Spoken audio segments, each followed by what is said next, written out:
tàu tàng này bà pi lúc bay mà dùng vậy đâu bay nấu keo nấu không mà dùng vậy nè à pi à muối đúng nấu tam mê lộ chút chút nữa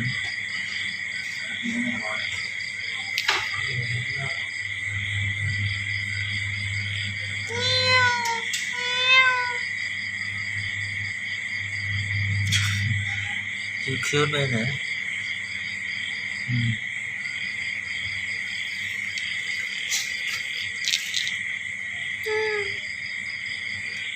mà mua được màu rồi mà Messi ấy Messi có được nghe lộn rồi à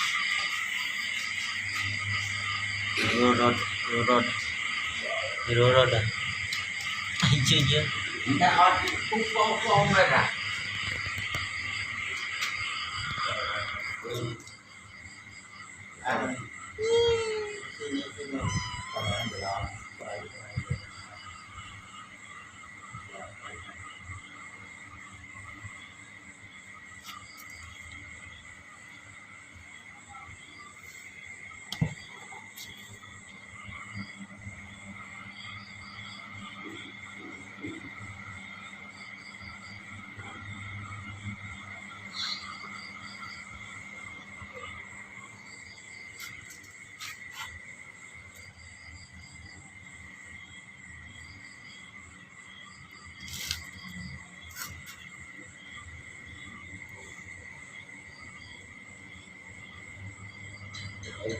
con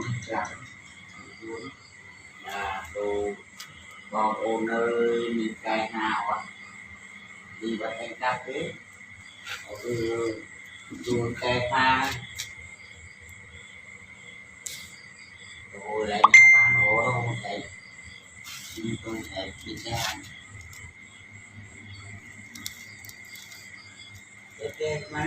tôi bây chăm bán thôi mình tới ở thang tôi biết rồi bán phút ở nắng